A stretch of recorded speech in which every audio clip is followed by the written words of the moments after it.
Everyone, welcome back to another video. तो आज हमने क्लास 10 का चैप्टर में 13 का टॉपिक पढ़ना था bone and cartilage. Bone and cartilage जो है वो उसके पार्ट्स हैं। स्केलेटल मसल्स के जो बॉडी के पार्ट्स में बताए गए हैं। और are the human skeleton made of bony frame, and ऐसे बोनी फ्रेम पे यानी हड्डियों पे जितना भी जो ह्यूमन स्केलेटन हड्डियों पे प्रेजेंट होता है उनको मुश्तमिल होता है। उसके सर्टेन कुछ पार्ट्स बताए गए हैं, उनमें सप्लीमेंट्री कार्टिलेज फर्स्ट आता है। आज हमने कार्टिलेज का टॉपिक पढ़ेंगे, जो कल हम लोग बोन के बारे में पढ़ेंगे।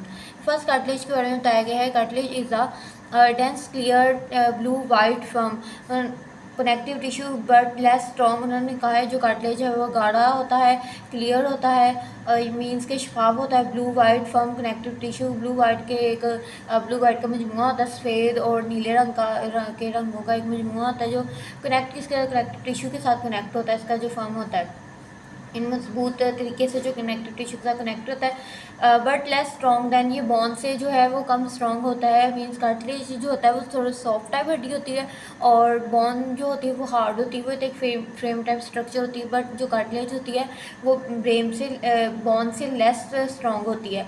The cells of cartilage called chondrocytes. Chondrocytes ऐसे सेल्स जो कार्टिलेज पर मुश्तमिल उन्हें हम चोंड्रोसाइट कहते हैं। कुछ ऐसे होते हैं ईच चोंड्रोसाइट जो होते हैं वो फ्लड स्पेस होते हैं, जिन्हें लकूना प्रेजेंट होता है फ्लड स्पेस के अंदर। और ये प्रेजेंट किस में होता है? मैट्रिक्स ऑफ कार्टिलेज में होता है। इसी तरह कॉलन फाइबर्स जिन्हें कहा गया है जिनके अंदर ब्लड वेसल्स होते हैं, ये एंटर नहीं होते, do not enter in cartilage. ये कार्टिलेज के अंदर एंटर नहीं होते क्योंकि इनके अंदर ब्लड वेसल्स नहीं होते। Blood does not enter cartilage. Cartilage के अंदर जो ब्लड वेसल्स होते हैं वो एंटर नहीं होते, इसलिए इसकी 3 टाइप्स भी बताई गई हैं। क्योंकि इसके अंदर तो लिक्विड टाइप होता है, ये बॉन्स तरह के बने होते हैं।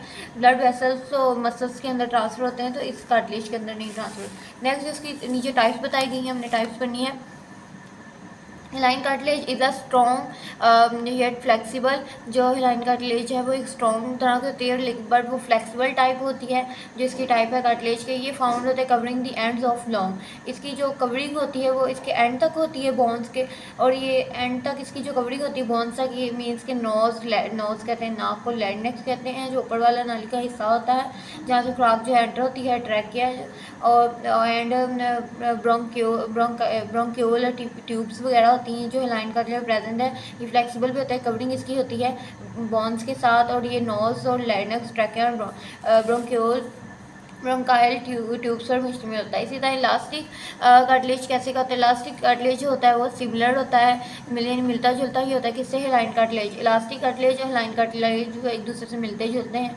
ये आल्सो क्वाइट स्ट्रॉन्ग होते हैं, बट मीन्स के उन्होंने कहा है कि ये मजबूत ही होते हैं elastic cartilage hyaline cartilage, but elasticity due to network of elastic fibre. इनकी जो इलास्टिसिटी होती है किसकी वजह से होती है? वो इलास्टिक फाइबर्स की वजह से होती है। In addition to collagen fibre it is found in epiglottis pinna. अगर इसकी बात की जाए हिलाइन कार्टिलेज के अंदर, तो इसके अंदर ये एक फाइबर होता है। मीन्स के इनके अंदर लिक्विड टाइप होता है, जिसकी वजह से जो ये हमारे अलग नेचुरली इसके अंदर लिक्विड होता है कि जिसकी वजह से जब हम लोग चलते हैं तो वॉक करते हैं तो जो हमारी नीज वगैरह घुटनों में रगड़ लगती है, वो इस लिक्विड की वजह से वो हमारे जो घुटने हैं उन्हें कुछ नहीं होता। अगर आपने सुना होगा कुछ लोगों को घुटनों के मसले होते हैं या बैकबोन के मसले होते हैं, या उनकी डिस्क वगैरह ख़राब हो जाती हैं, तो उनमें ये होता है कि हमारी डिस्क और ये नीज़ वगैरह में जो घुटनों के दरमियान एक अल्लाह ताला की तरफ से फ्लूइड होता है, लिक्विड टाइप होता है। ये जब तक लिक्विड रहता है तब तक रगड़ नहीं लगती। जैसे ही ये उम्र के साथ ही कैल्शियम की कमी की वजह से जब ये लिक्विड निकल जाता है ना, तो उसकी वजह से फिर घुटनों के यानी जिनके फिर कुछ लोगों के ये लिक्विड ना होने की वजह से घुटनों का मसला बनता है, तो उसकी वजह से उनके घुटनों में दर्द भी रहती है और वो सही तरह चल भी नहीं सकते, क्योंकि दर्द इसलिए रहती है कि वो जो फ्लूइड होता है फाइबर टाइप वो निकल जाता है। हाइलाइन कार्टिलेज के अंदर ये फाइबर टाइप लिक्विड निकल जाता है, उसकी वजह से उनकी जो घुटनों में रगड़ रहती है, दर्द रहती है। इसी तरह उन्हें फिर आगे फाइब्रस कार्टिलेज के बारे में बताया। फाइब्रस कार्टिलेज क्या होता है? ये वेरी टफ और लेस फ्लेक्सिबल होता है। मीन्स के ये लेस फ्लेक्सिबल किसके निस्बत होता है? इलास्टिक कार्टिलेज और हाइलाइन कार्टिलेज के। Due to a large number of thick collagen fibre present in knitted form it is form in vertebral disc. Means के जो हमारे कान वाली साइड वहाँ भी प्रेजेंट होते हैं ये फाइब्रस कार्टिलेज होते हैं। ये टफ होते हैं, थोड़े हार्ड होते हैं और लेस फ्लेक्सिबल होते हैं। ये थिक होते हैं, कोलेजन फाइबर ही प्रेजेंट होते हैं नाइटेड फॉर्म।